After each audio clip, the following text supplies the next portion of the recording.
It's bad. Anime.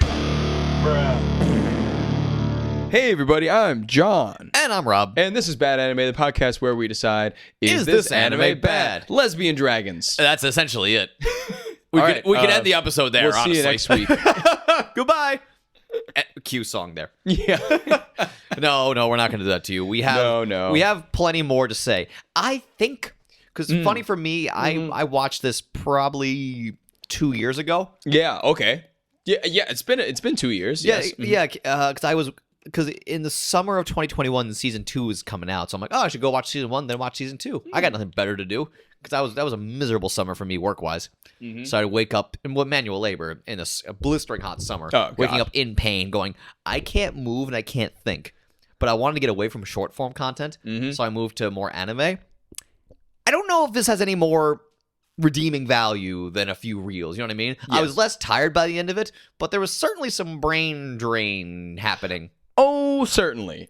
Certainly some brain drain, but also moments of happiness, I think. Oh, yeah, no. Also slight moments of joy. Oh, yeah, no. I don't Littered want to discredit the show because it is a bag of a lot of emotions. This is the first season of Miss Kobayashi's Dragon Maid. Yes.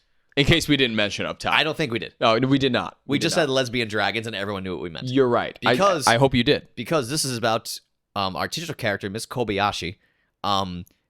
They literally just made a wiener guy, but took away the wiener. Yes. So she's a wiener gal. Exactly. But like the thing that I appreciate the most, you got closer to the mic. I feel like that was like a philosophic point, and I agree. Okay. I agree so hard, and I didn't even think about it till right now because the entire thing I was thinking about this show from the first episode on is, wow, this Kobayashi character is really mundane. Yes. And that kind of makes the show for me.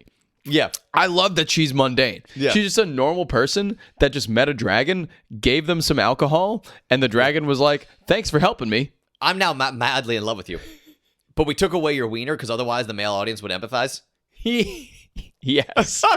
That's cynical, but I think that's kind of the point. No, it's true. Yeah. It's true. It's very much like a harem-esque anime. It's a harem show entirely, but without the harem. Yes. Because we get no indication that Kobayashi has any sex drive whatsoever. Yeah, none. Gay, straight, or otherwise. She might as well be asexual, honestly. That's kind of what we're getting at this point. Yes. So that's fascinating in and of itself. Yes. But yeah, she basically takes care of a dragon, but the dragon knows that she's really into that Kobayashi's really into maids, so she transforms herself into a maid girl, which is a very fascinating thing to just be into. Well, like, hey, I'm just into maids. Otaku, not like sexually, yes, but like just it's like I think it's a very interesting profession. Yeah, it's like she's like she got herself a maid costume at one point. And her entire family said, "You look ridiculous and dumb. Stop being such a dork, Kobayashi. You're going to bed.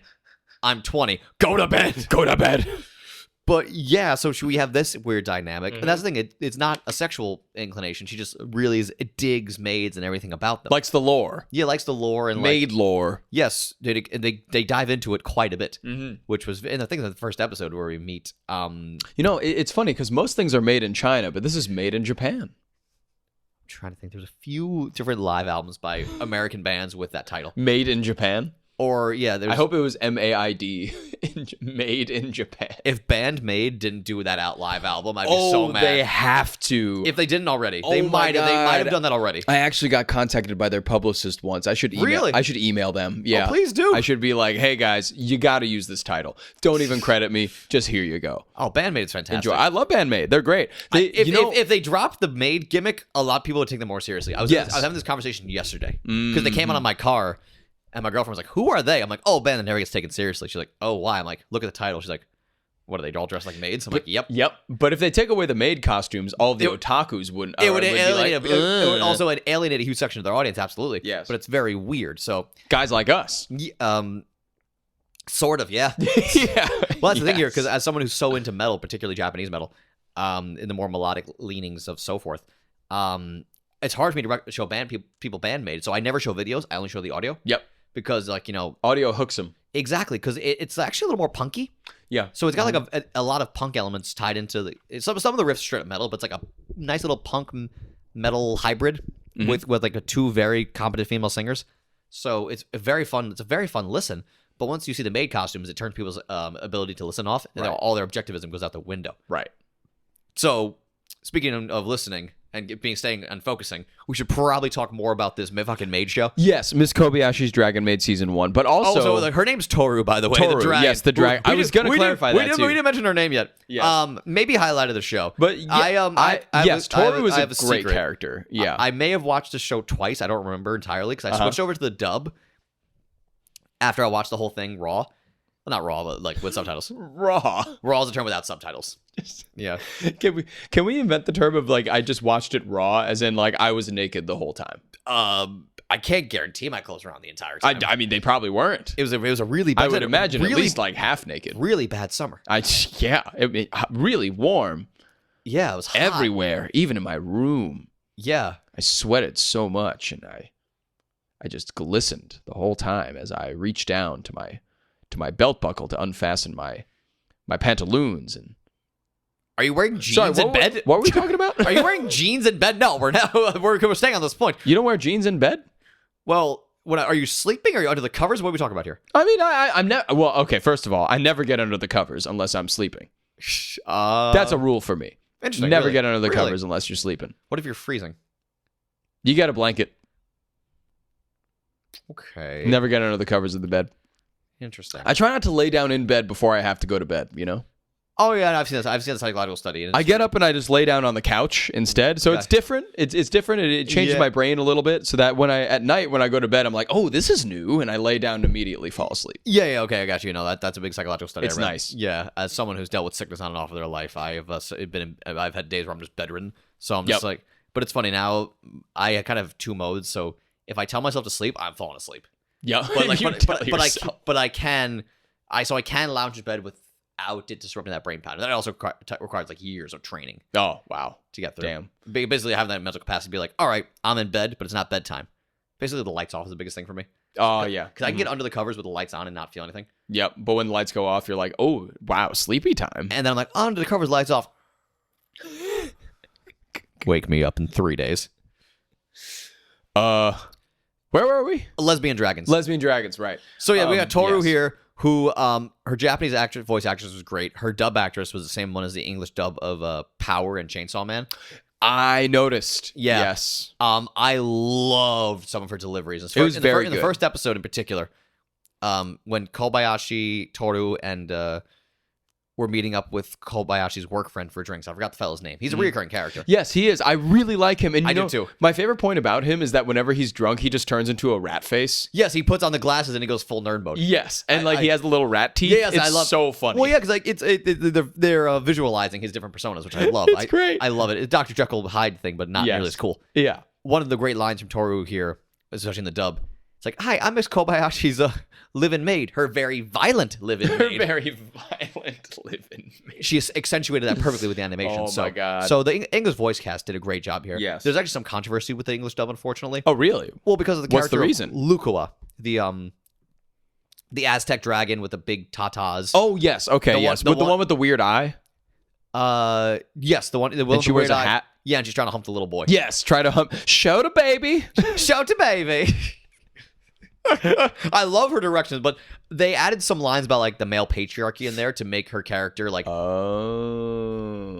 which unfortunately changes the whole dynamic of the character. Because that wasn't the original character at all. Interesting. She was a blonde, bumbling idiot in the original who, like, you know, will like kind of pedo-y. She would get drunk and then apparently make out with her sister. Like, so like that was all in their show. And the dub tried to make her a little amazing. They tried to redeem her a little bit. It caused quite a controversy. People at conventions would go up to voice like the people who adapted these scripts would be like, "Why are you changing it?" Wow. Yeah. Even like apparently, I was talking to one of my roommates about this. Apparently, even Japanese cats are going to the conventions. Like, why are you changing our art? What gives you the right to change our shit? Wow. Oh my god, that's intense. Well, that's the thing. Because like, unfortunately, because like they try to change. Because that's not a line adaptation. That's them trying to change some element of the character to make it redeemable. To make it a different character. To make right. it in their eyes redeemable. Yes, sure. Because otherwise, good for American audiences. Yeah. Right. Otherwise, it's just someone who's basically a character whose sole purpose is to be objectified. Right. Mm-hmm. And a lot of characteristics that are not redeemable to an American audience. Sure. So I don't want to say it's censorship, but it's like, completely trying to reshape shit like that. I don't think that's cool. It's funny though because they tried to change certain things, but both countries were still totally fine about her touching little boys. Weird, right? Which is so weird. You would think that would be the problem. Yeah, apparently that's that fine. was just fine. That was fine. That's not the problem. Which is so weird because if there was an anime with a male character trying to do it to a young girl, it would never get brought over here. No way. No But way. for some reason, America's cool with like, oh, she wants to diddle that boy. Yeah, that's fine. Yeah, just let her. Like, oh my god. So that's the weirdest part. Because when you mentioned there was controversy, I was like, oh well, I wonder what that's about. But it just wasn't that. Yeah, yeah. And I was like, how is it not that? Yeah, no, the thing is that's fine. And the fact that you have the Kana in there too, who is Yeah, Kana, who, as I texted you, who is that Japanese archetype of let's put in a character that's clearly an underage girl, but is 1 million years old and is a dragon. yeah. So that way it's okay if you have thoughts. Kind of sick when you think about it. God. But they try to give the innocent spin because she has the classmate who's into her. Yes, which is really, it was cute. Yeah, who has like the lesbian panic whenever they touch. Yes, it was really funny, actually. And she has just the big forehead. Yeah, huge forehead. That came up a lot. Forehead, which is so funny. And that girl's sister, the one who's into Kana, I forgot her name. Psychoa. Psychoa, yes. I remembered that. I can't believe you remembered that. I only watched this a month ago. You watched it 2 years ago. Again, when you watched it, also I may have watched season 2. Anyway. Anywho. So yeah, she has a sister who's the maid. Because she's also very into Maid. So her and Toru and Kobayashi would have Maid talks. Which is, once again, just fascinating. So, I never thought there were so many people into the idea of maids. So we have that. Early, because I remember the early episodes very well. Mm-hmm. I loved in the second episode when Toru and Kana have like the scene where it's like, all right, we're just gonna play for a little bit, roughhouse a little bit. Then they have this like really well animated fight scene, like very good. So like they knew where the comedy was. The comedy came from like in this dumb slice of life fantasy show. There's this really intense, really cool action scene, and that's the good part about this show is that they consistently do that. They get the humor on point. Yes, the humor is great because you have like you have for example. Like Kobayashi in The Office, like just typing away and she's getting like slammed with work and her life is just very mundane. But then you also have Toru observing her as an invisible dragon behind her the entire time. And it's like, well then. You have Kana being the child going, what is this? There are traffic lights. Oh. You have that happening. And then eventually you get like I said, you get Lukawa, the Aztec dragon, who's just like there. Yes, Quetzalcoatl. Yep. Yes. And then you get the long-haired dude. Fafnir. My favorite character. God, who just hated everything until he got introduced to video games. And he became all buddy with what's his name? Yeah, with that guy. Yeah. Yes, and he just let him live at his house. And they just became bros playing video games all the time. Takia-san. Takia, yep. So it was Takia and Fafnir becoming bros. Which was so funny. And he was just it like I remember Toru or somebody, or maybe it was Kobayashi, asked Takia, they were like, hey, do you mind if like Fafnir crashes with you? And he was like, yeah, whatever. He's like, whatever. He can come stay at my place. And then bro. Fafnir, while this guy is just sleeping, doing anything in his life, Fafnir's like, I'm on level 100. I'm on level 100. What? He's just playing Diablo or Baldur's Gate or whatever the equivalent in their world is. And he's just going. And if you look at like the chat in the comment section, all the guys like, Fafnir the legend, he never sleeps. Dude never sleeps. Just games all the time. Yep. Fucking hilarious. He was great. Loved him. He is a certain population's masculine ideal. Yeah. Yes. And I also loved like how it was really funny to me how all of like the regular characters just have the most normal human names ever, and they just chose the most ridiculous like legendary names for the males, like mythological names for like all of the all of the dragon characters. Right, exactly. Hilarious. Like the juxtaposition of everybody going like, oh, it's our birthday party, let's invite Fafnir. And what was her name?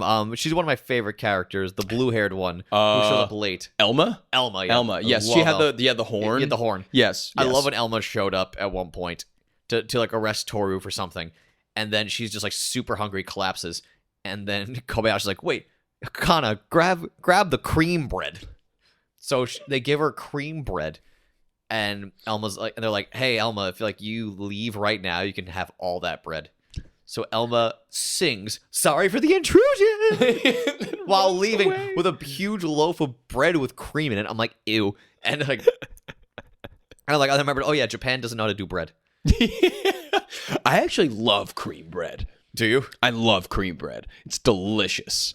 God, I make my own sometimes, if you know what I mean, sailor. No, but really, I love cream bread. But That's disgusting. Leave my house. Leave my home. Have you seen the Pornhub Top 20 recently? My favorite category, cream bread. Is that what they're calling it now?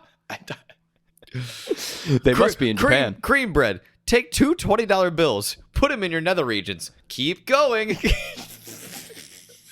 Oh, God. Going. But yeah, this is what happens when we don't have alcohol before episodes. We get a little too unhinged. We actually get creative. Yeah, we have our wits about us. Oh no! Oh god!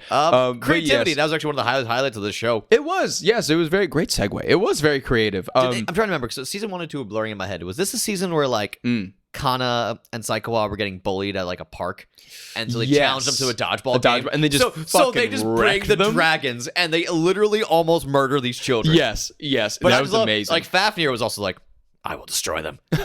I will kill and he them. does. And he does really badly. Lukoa just like has her ball and just fucking destroys them all. I love that scene. I thought that was a brilliant way to Yeah, that was great. That was it was a great instance of them bringing the supernatural to the natural world. Well, that's what the show signed. In a way that did not, blow it up. A lot of the most funny jokes in Modern Family Guy is when the writers remember that Stewie's a baby and Brian's a dog. Yes. It's the same thing here where they utilize that unique element about these characters where they remember, oh yeah, you guys are all dragons. From another dimension. Let's have fun with the fact that you're dragons. Yes, and nobody knows that you are. Yeah, and so they just did that. Yeah, it's great. And as you were saying before, Elma's character was really fun because at the end of the show, she just got devolved to like, she's just hungry. Yes.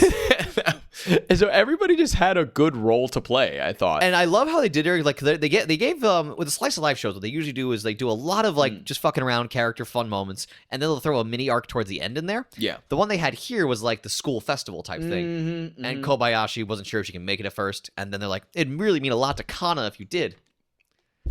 Yep. So she made it, and Kana was so happy. So we see Kana, Saikawa, and Shota in the festival. They also went to a bathhouse one episode, right? Yeah, I think so. Yeah, they did. They checked all the season 1 boxes. They had to. They had the bathhouse / beach episode. Yep. They had the school festival. Oh, the beach episode. Was that the one where like the episode where like Kana was like looking and like saw the crab walking around, and then she just ate it? Yep. That was hilarious. That popped me so hard. That was a great one. It was also was this also the same season where they had the summer homework? Because like Kana's was this might be season 2 to spoil, but basically like they gave all the kids like little elementary school kids summer project to do, and one of them was bug collecting. So you see Kana with a net trying about to catch a bug, then he just eats it. And I think that did happen this season. Yeah, and then that was and really then funny. she's writing down like the attitudes about the bugs, but it's actually how they taste. How they taste instead of how they look. Yeah, exactly. Hilarious. Like crickets, crunchy. It was great. It's amazing. Like again, like humor like that. I don't know why. I just found it so funny when Kana would just demolish food. It was perfect. I thought, and in the final arc when Toru's dad comes back. Oh right. And is like, Toru, you have to return to the dragon world. And Toru's like, no, I like being a maid. Yeah. I like being this one random girl's maid. What? And that's the thing. Like the dragon dude is like, you want to what? What now? Excuse me. So you clean her house and shit? And you're the all-powerful daughter of destruction, and you're what? Now you're fucking around with Windex? You want to be here? Why are you doing this? And they fight for a bit. They tussle. Yeah. But at the end, it would be love that prevails. Yeah. And the dad's like, all right, I've been a jerk. Yeah. Sorry. Go for it. Bye. And then he leaves. Have fun with your maid. Have fun living with this girl's maid, I guess. And Kobayashi's like, I still don't understand anything that's happening. But I clearly have much more of a relationship with Kana than I do Toru. Do you remember that one episode that happened where it became a pattern that Toru is constantly trying to get Miss Kobayashi to A, either eat her tail, or B, eat aphrodisiacs so that she gets really horny? Yes, I do remember the tail thing especially. So funny. At first it wasn't subtle at all, but then it got like much more subtle. Like you'd see like curry, but they're like bits of her tail be in the curry, and it's like, Toru! And she's like, I'm sorry! I remember the first time it was just a hunk of her tail on a plate. Yeah, just eat it. It was so. Like, I'm not eating your tail. But I love the progression of that, where she just does it. She's getting She gets smarter, sneaky with it. She's Yeah, getting smarter and smarter through that. Yep. And just trying to make her very horny. Again, like. so funny. But the thing is, I guess something about the lesbian aspect makes it a little more playful. It does. It makes it less creepy. Yeah. Like, it would be a lot creepier if it was a dude. Yeah. You know? Well, I think it also has to do with the tone of the show, because the tone, like, there's sexual elements, obviously. I mean, again, Luca is just a sexual object. I mean, yeah, for sure. A lot of the comedy of her is her getting like carted off, being like, "You're not wearing enough clothing." She's like, "But why?" Yeah, and her just dipping Shota into her giant rack, never to be seen again. Yeah, and then he just gets lost in there. The poor He's gone. boy. He's gone. Poor kid. Glory, glory, what a hell of a way to die. But yeah, everybody has their place. Like, everybody has their moments. Lost in the memory mountains. Oh, the Memory Mountains. I just came up with that. It's wonderful. You should brand that. Memory mountains. Memory Mountain. Oh God. Okay. We need to get some T-shirts. Yeah, we do. But yeah, I mean, I think we've talked through pretty much everything about the first season. Pretty much, yeah. We highlighted some of the points. Again, they were like, it's a slice of life. So for people who are not used to slice of life, there is typically not an overarching plot. It's day-to-day life. Episodic. But yes, there's dragons in it. There were dragons, and there wasn't, I think I noticed throughout us talking about it, there really wasn't any negativity throughout this entire chat, I thought. Honestly, I was a little aggravated yesterday, so I thought I was going to have some negative things to say. Mm-hmm. Because I was telling you before we came in today, I'm like, yeah, I re-aggravated an old eye injury a couple days ago. Mm-hmm. So that's more so affected the next show we're going to talk about. Mm-hmm. But waking up today, the eye's feeling better, and when you're physically in pain and the rest, your thoughts get negative. Mm-hmm. I'm like, I watched that show years ago. It's probably stupid. I don't remember that shit. But now I'm talking about it again. I'm like, I just had fun. Yeah, it was a very fun time. I watched season 2, so clearly I like this show. Yep, clearly. Do I think it's bad? Absolutely not. No. It's a fun time. Again, there's going to be some weird cultural things here with, the fetishization of the everything. Yeah, the everything. But, like, it's played for laughs more so than creepiness. You know what I mean? It is, yes. It's not very, like... it's not skeevy. They're not serious about it, right? Exactly. It's not skeevy. I hear the manga is more explicit and the manga's skeevier. Interesting. Yeah, so this one's softened up a little bit, but I think it needed that. I like that angle then. Yeah. I mean, I think that's better. I think this show doesn't need... There's enough perviness in the world. It didn't really need, all of the sexuality that it got. So, yeah. So, I mean, I would have actually been fine if they toned it down quite a bit. Yeah, exactly. So... Because that's not really what the show's about. It's a goofy, fun time. More about like a slice of life, but there are dragons and there's a maid. Yeah, if I saw some full on frontal from like Luca or Toru, I might have been put off. Yeah, I'd be like, that's not what I'm here for. Yeah, that's weird. I'm like, Kana's in the room. She's a child. A 1,000,000-year-old child. Yes. So it's okay. No, it's not okay. Stop doing this, Japan. Show's not bad. Had a good time. Yeah, not bad. It's bad.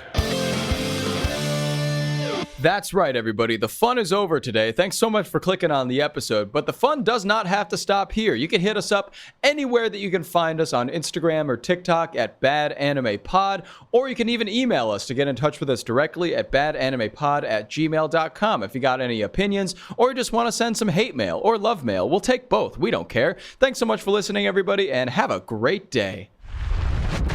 Simple Equations Podcast Network.